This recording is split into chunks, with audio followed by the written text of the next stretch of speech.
Vous vous rappelez que le prophète Ézéchiel a vu ce fleuve, et que partout où passait ce fleuve, la vie triomphait de la mort et se répandait jusque dans la mer morte. Là où le fleuve se déversait, tout reprenait vie. C'est la formidable puissance de la vie, de sa vie, de la vie de l'agneau qui nous est imputée. Fabuleux. C'est facile à dire, mais ce n'est pas aussi facile d'accéder à cette vie quand il faut passer par ce genre d'expérience. Mais nous jouissons d'une position quasi inattaquable quand nous pouvons dire aux autres « Vous savez, j'ai connu comme vous le désespoir plus d'une fois. Je me suis trouvé dans une situation apparemment sans issue et j'ai été témoin de l'intervention du Seigneur pour me sortir de là et me ramener dans les sentiers de la vie.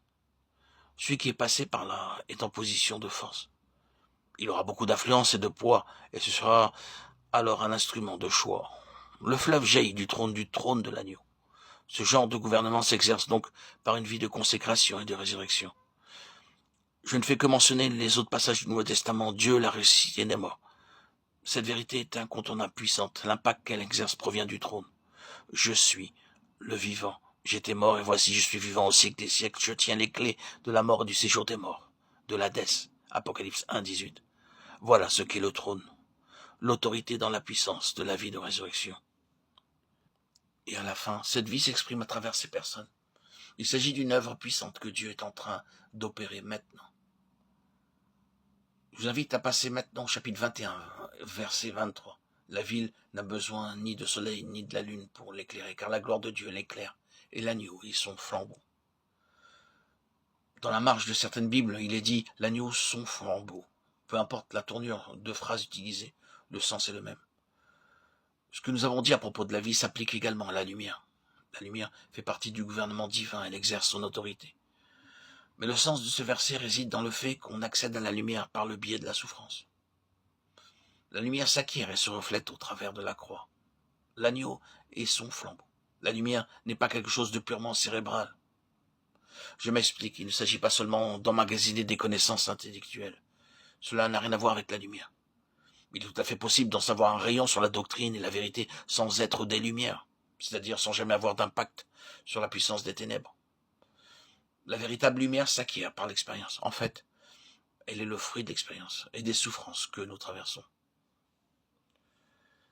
Comment avez-vous fait, vous, les enfants de Dieu, pour acquérir ce que vous savez du Seigneur? Comment êtes-vous entrés en possession de cette véritable connaissance du Seigneur qui nous est si précieuse, qui a une si grande valeur et qui fait de vous un instrument de choix pour les autres? Par la souffrance.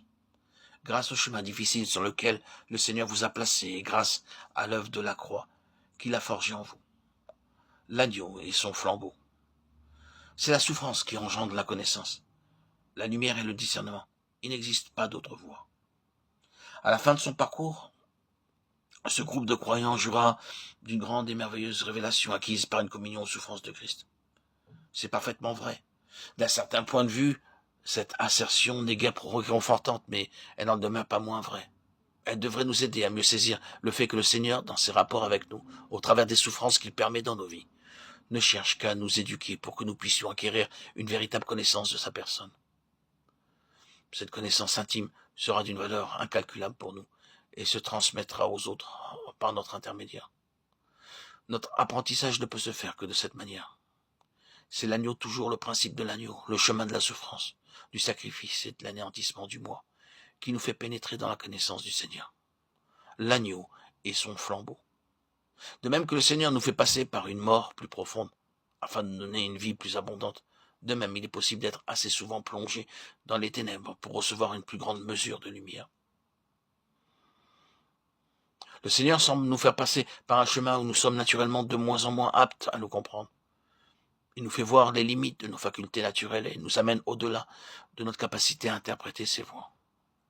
Nous ne savons pas au juste ce que le Seigneur est en train de faire, ou bien nous ignorons les raisons pour qui motivent ses actes. Toutefois, c'est de cette manière que nous parvenons à une véritable connaissance intérieure de sa personne. Il se peut même que nous soyons incapables de trouver les mots pour expliquer à quelqu'un ce que nous avons vécu. Mais nous savons au fond de nous-mêmes combien cette connaissance est puissante, vraiment puissante. C'est la lumière qui jaillit au travers de la croix.